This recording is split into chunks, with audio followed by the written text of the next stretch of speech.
Sacramento. Here now is Sonoma Dan. What's up, Dan? Good morning, Sean. As you can all hear, that my phone lines are back, and I thank my lovely wife for getting that done this weekend. Appreciate it. It's a slow news day, but let's get to the Chicago shooting report. 16 shot, 2 dead this past weekend in that nation. It's a disaster. I have a habit these last couple days before any election. I don't listen to the news. I wouldn't listen to the news or dig through the news at all if I didn't have to do this, this little segment we have every morning, because there's nothing there. The media is the media, and they're not reporting on anything. The only thing I found was dovetailing with what you had said, Sean, was that PG&E, apparently, this is from KTVU, they're working on an emergency plan just in case something goes wrong on Election Day.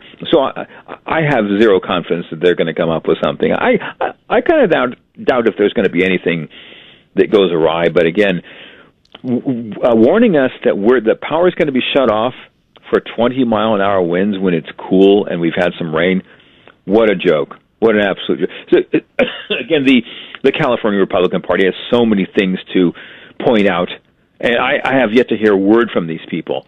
They're just completely worthless, as I keep touting. Not a peep. But there's, not a peep from these people here. So we'll see what happens. But we're so gun shy from 2020 from what happened to us. We'll see what happens. I'm not going to worry about it. My recommendation to everybody here: don't waste your time. Don't fret for the next 2 days. Ignore the news. Just wait till you get home Tuesday evening when you get home from work, and then that's when the action starts. I'm to a point I don't even know if I'm going to watch the returns. I think I'm just going to wait until the morning. I mean, it's kind of like in the old days when I used to be a sports fan, and my team was in the playoffs or in the big game or whatever it was, and it's like I'm almost afraid to watch. Something bad might happen. I kind of feel like that. It's just too much pressure. Well, here's the thing from the left. I mean, they say they need all these days to count the ballots. You and I are both old enough. Most people are old enough in this audience here to remember when they could get this done in a night. Yeah. With all the technology we have now, you're trying to tell me you can't get this done in one day? It's a complete joke. They can get it done. They're trying. There's monkey business going on. That's why it takes so long. Well, the only reason I'm going to watch the results starting roughly when I get home, 5 o'clock, I want to see. Like Dan just said, I want to laugh. I want to laugh in their faces as they have these long faces because Trump is going to win. It's not even going to be close. But just for that moment, we've waited. I have a deep loathing for the media. Is he going to be like Kirk Gibson? Well, could be because the whole thing will explode in their face. Yeah, that's a painful memory. So thanks for bringing that up. I know. I hated that. But in reverse, though, it'll be them, the media, just. I bet you then you're going to hear cussing for the first time. They're going to violate FCC regulations. They'll be so angry and frustrated by the results, they won't know what to do with themselves. Well, on podcasts, they can say whatever they want. Right. So, but not on live air. There, not on live air. Oh no, and it's a good thing too, because some of the things I might say. Oh, you and I both, yeah. If they can hear us, well, anyway, I won't get us into trouble. But anyway, too late. Yeah, it'll be fun watching. It'll be fun watching. Indeed, I'll be glad when it's over, Dan. Yes. But you are a fine American, still, and a lousy Mexican, but a good Cub fan. Yes, a great Cub fan. Oh, I'll tell you something tomorrow. I forgot to tell you today. Talk to you tomorrow, pal. There's a teaser. Sacramento.com, and now here is Dan. Hey, Sean. When I look at any problem, I have a habit of going to the direct source, to the core of the problem. That's the only real way to deal with anything, in my view. I bring that up because regarding the problems of politics, we all know the Democrat Party is not the Democrat Party anymore. It's morphed into a communist party. We know the big government Republicans. We know the Republican Party itself. And, of course, the media, which still needs to be exposed for what it is, because a lot of people, including Republicans, don't get it. But there's one faction, I guess, that isn't really identified that much, and that's the voter. the voter themselves. And I mention this because my wife and I were in one of those higher end stores. We don't go there very often, but every city has one. Like we got Target? Sonoma Market. It's over that Target. Don't drop the Target name. Don't drop the Target. Yeah, well, that's where Gavin Newsom shops. But anyway, it was a little more expensive because we like certain things in this particular store. And I happened to overhear a woman talking to a friend of hers, and she was saying, in essence, she said, I guess at some point I need to start paying attention to these prices. And that told me that this woman had plenty of money. She's so above, this sort of thing. The prices of whatever don't hurt her. And these are typical thoughts of the elitists that are out there for the most part. And you see them in, the highest parts of San Francisco, here in Sonoma, Healdsburg. There's lots of wealthy communities here. These are the people that are all voting Democrat. These are your Tesla drivers. These are the people that they could care less about you and don't want to care about you. They want to keep their own little private lives and their own private fortunes, and the way they see it is to keep Democrats in power. Yeah, the people controlling things, they don't live our lives. They don't care about inflation or crime. They're in their little bubble, and nothing. I mean, are you kidding me? The Oprahs of the world, the Taylor Swifts of the world, they don't live in our world. So they don't care if the Democrats are in power.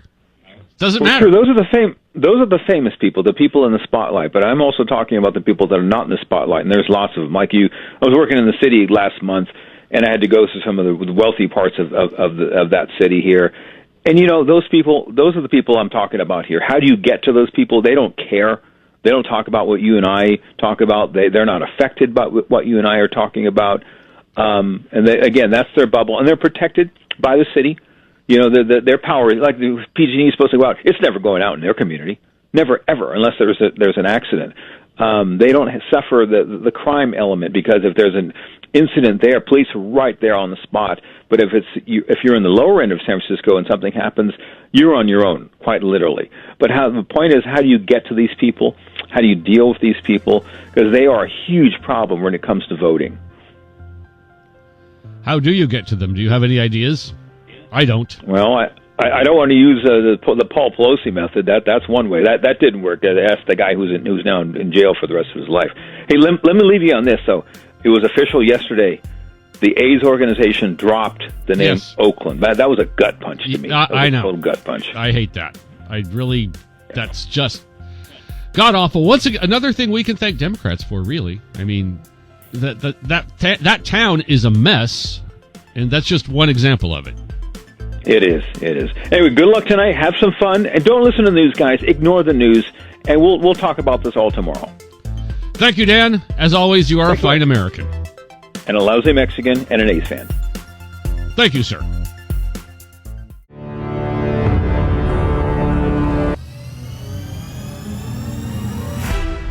It is 7:15, and it looks like the bill to make crime illegal again, the proposition that is, to make crime illegal again, is passing. Prop 36 looks like it's going to pass.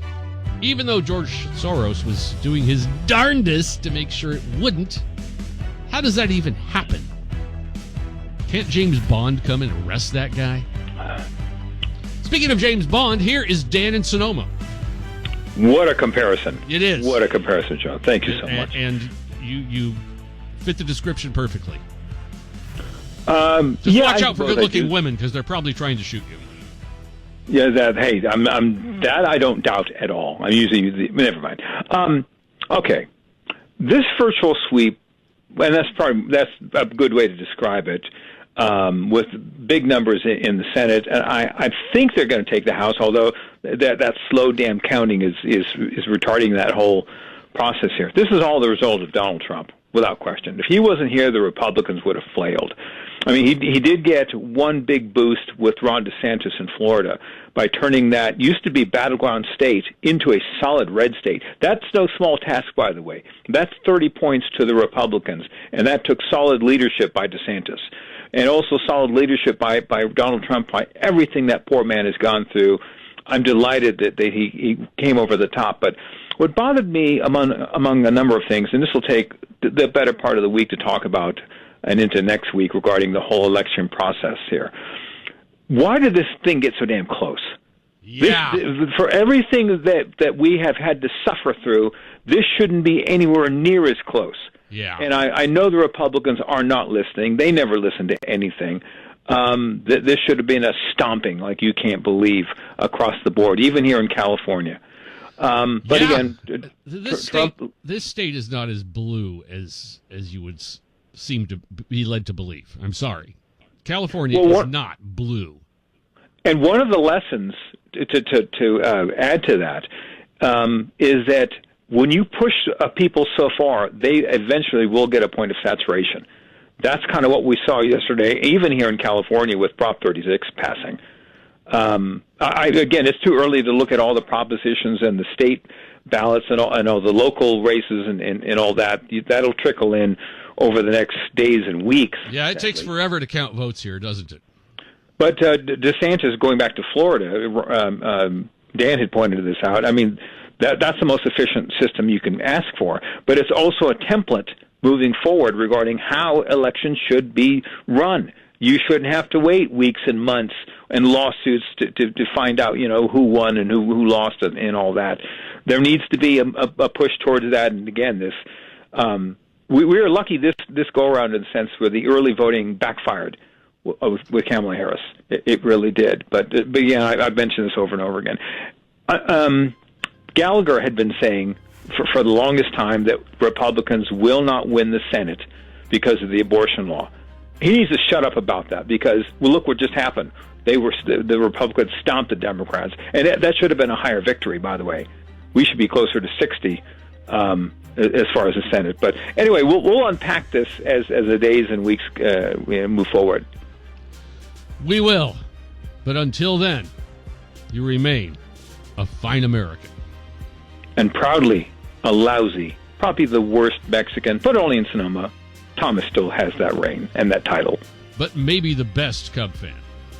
Oh, that I will take. I will take that in a heartbeat. Thank you, my friend. I'll talk to you tomorrow. Thanks, bud. See you then. From the Big Mountain Heating, Air, and Solar Info Center, here's Sean Effertson.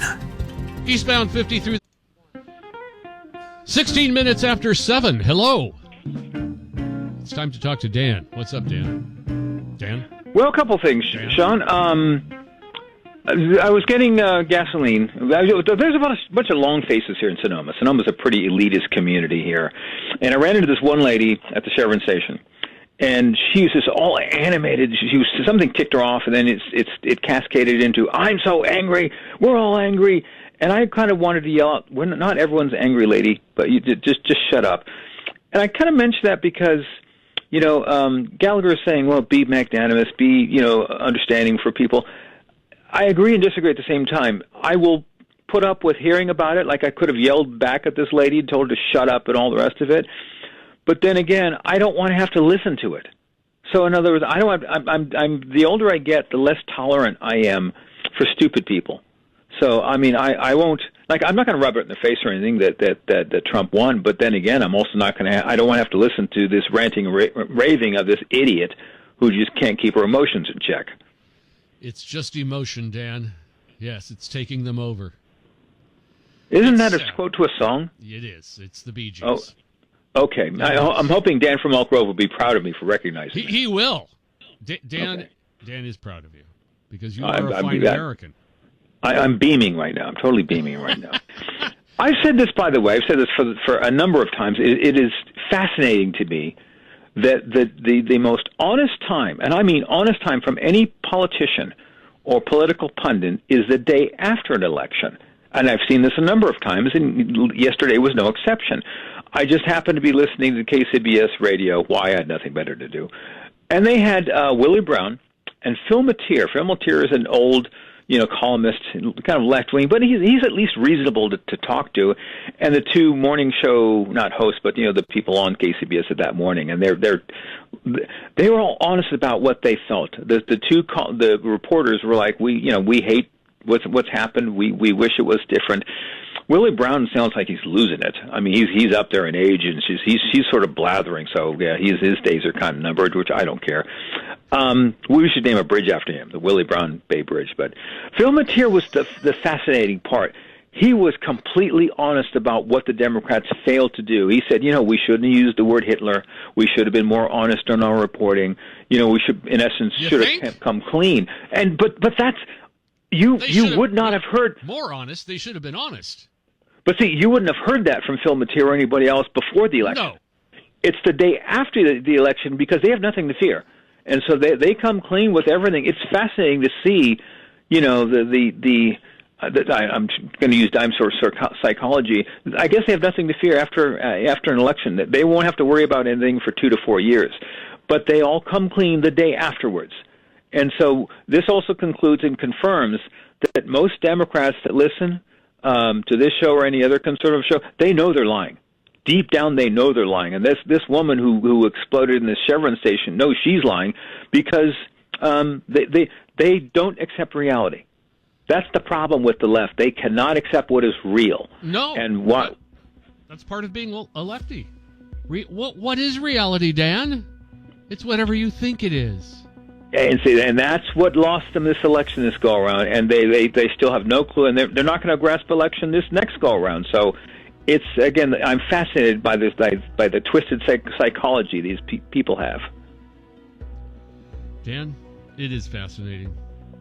Yeah. And you remain a fine American, as always. And proudly a lousy Mexican. But one of the number one baseball fans, and I had a baseball question, and I can't do it now because now I'm out of time. Oh, shoot, and I got to tell you something, too. We'll talk about this tomorrow. We will. Has to do with the Hall of Fame. You take care. Thanks, bud. 7:20. But being mayor is like, I equate it to being like an NFL quarterback. The only difference is that in politics, your front line, rather than defend you, turns around and tries to tackle you. That's government. That's a terrible description of what I have done all my life. Terrible, but true. Gentlemen, thank you very much. That's KCBS insider Phil Matier and former Mayor Willie Brown.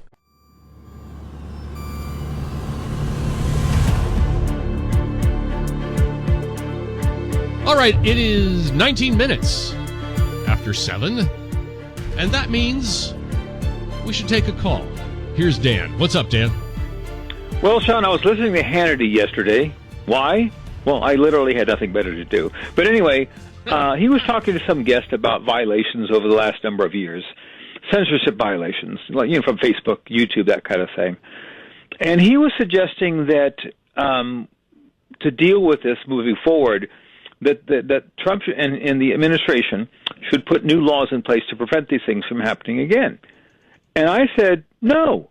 There's already laws on the books to deal with violations of the First Amendment, which is exactly what this was from those same entities, YouTube, Facebook, formerly Twitter, that kind of thing, and people responsible for it. We already know that the FBI or former members of the FBI were working with Facebook to help them censor and filter out people that they didn't want to have their voices heard. That is a complete violation of the law. Those people need to be found and arrested and prosecuted and spend years in prison because that's what the law says. My problem with what Hannity suggested is this is what some politicians have been doing for decades. They'll say the law is broken. We need new laws in place. And so what they're doing is they're papering over the old existing laws, which needed to be enforced in the first place. And so that's Hannity's way off base when he says this. I want these people prosecuted. I don't give a damn what the left says.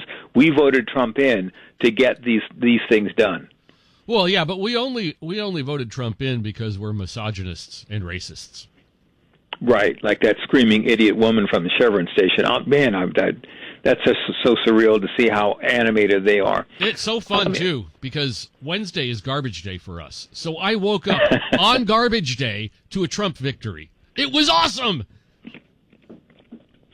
Oh, it is awesome. Excuse me. Oh, I'm drinking go ahead and ice have water. your coffee. I don't have any coffee in here. My secretaries are going to hear about this. I'm trying to get rid of coffee, by the way. I've never been a coffee lover. I drink it for the caffeine value only. So right now I've just got some ice water. Here's this, we find ourselves in a very interesting situation with President Trump. He's a known quantity. Now that he's been reelected, though, whatever he says holds a lot of weight and holds a lot of power because, again, he's a known entity. We know what he did from his first administration. We kind of know what he's going to do with the second administration. And it's kind of laughable. There's a CBS News story that really got my attention, and it is from a whole variety of people who wrote this. And it's the things that they're expecting President Trump to do. I mean, horrific things according to them. And this is how I'm taking it from this piece, like pardoning January 6th rioters. Dan from Elk Grove mentioned that. Oh, what a horror! These are criminals. Be pardoned. We can't let them go. Giuliani should be pardoned and get all his stuff back. I hope he does that day one. I hope he does. The hell with the critics. The hell with what he says. And again, he has nothing to lose. This is his last go around as president. The other thing that I'm just going to go down the line here, firing special counsel Jack Smith, dispensing with criminal cases against him, all illegal, by the way, all illegal, exerting more influence on the Federal Reserve, meaning getting rid of Jerome Powell in 2026. That would be a delight. And the most horrific thing that they're pointing out is, oh my God, appointing new Supreme Court justices.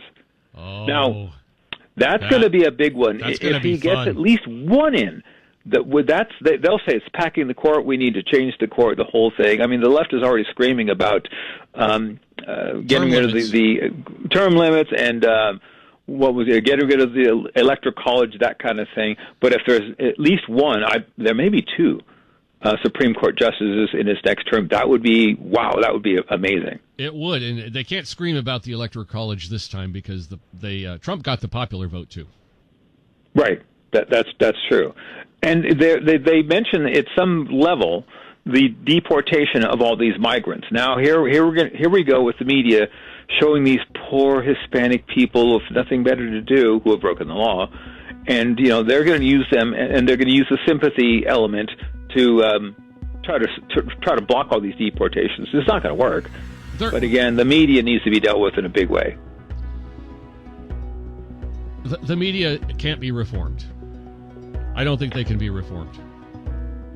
Yeah, you can. They're never going to back down. Well, they have to get new people. They're not going to realize they're not going to have a come to Jesus moment. And go, we were wrong. That could do that. Then you take each and everyone over Trump's knee and spank them. Good idea. On that note, Dan, once again, you're a fine American, and I'll see you Tuesday. Talk to you later, bud. Thanks. Take care.